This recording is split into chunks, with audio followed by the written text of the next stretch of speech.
Hello friends, travel with সময় সকলকে স্বাগত জানাই।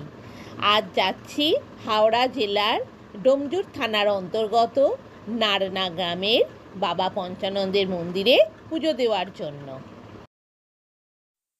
চলে এসেছি বাবা পঞ্চানন্দের মন্দিরে। এই মন্দিরে ভক্তরা বাবার কাছে মানত করেন এবং পূরণ হলে এখানে এসে পুজো দিয়ে যান। এই মন্দির খুবই জাগ্রত, 800 বছরের পুরানো এই মন্দির। সারা বছরই ভক্তদের ভিড় থাকে, তবে গাজন ও ঝাঁপের সময় আরও বেশি ভিড় হয়। এখানে তখন মেলা বসে।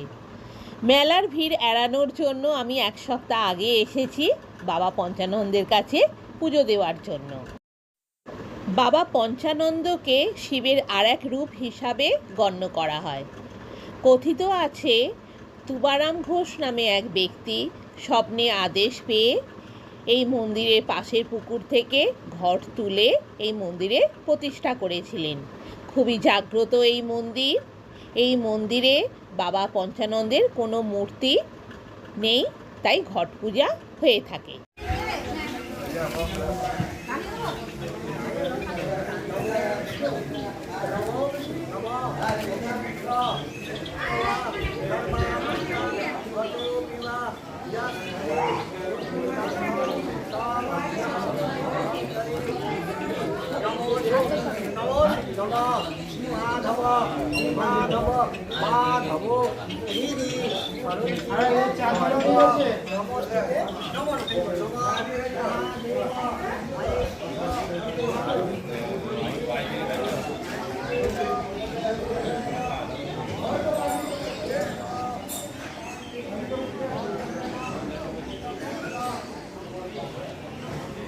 পূজার সামগ্রী,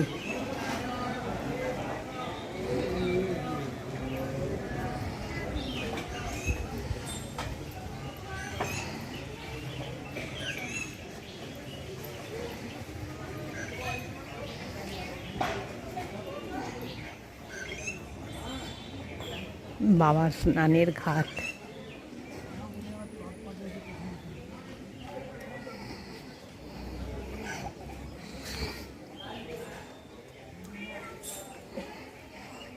বলে পারছি যে তুই ম্যাও ছাড়া কি বলবি?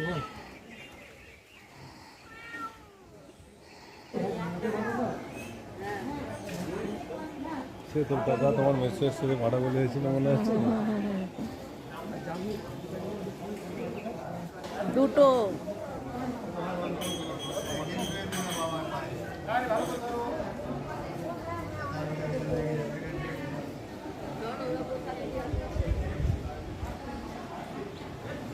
নাট মন্দির।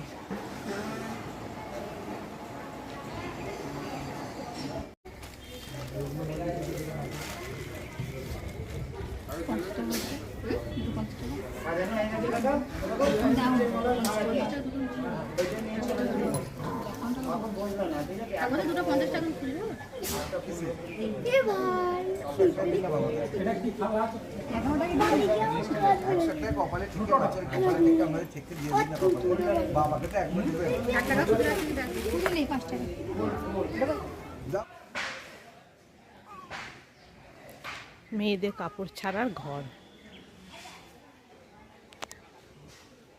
বাবা নান্না পঞ্চানন্দের স্নান ঘাট, বেশ বড় সড়ো ঘাটটা, স্নান বাঁধানো ঘাট।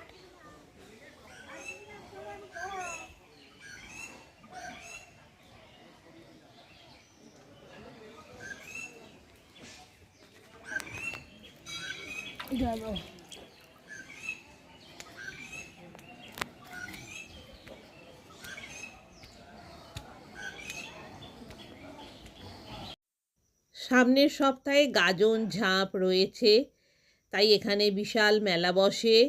তার জন্য সব দোকান তৈরি হচ্ছে। কিছু কিছু দোকান এখনই বসে গেছে। পুজো দেওয়ার সামগ্রী বিক্রি হচ্ছে, ছোটদের খেলনা টেলনাও বিক্রি হচ্ছে। সামনের সপ্তাহে গাজন ঝাঁপের মেলা। তাহলে আর দেরি কেন? আপনারাও আপনাদের সুযোগ সময় মতো এসে বাবা নান্না পঞ্চানন্দের পুজো দিয়ে যান, বাবার মন্দির ও বাবাকে দর্শন করে যান। আজ এখানেই শেষ করছি। আবার দেখা হবে অন্য কোনো নতুন ভিডিওতে। হাওড়া দাসনগর থেকে হাওড়া ডোমজুর থানার নান্না পঞ্চানন্দ গ্রামে আসতে আমাদের 2 হুইলারে সময় লেগেছে আধ ঘন্টা। জয় বাবা পঞ্চানন্দের জয়।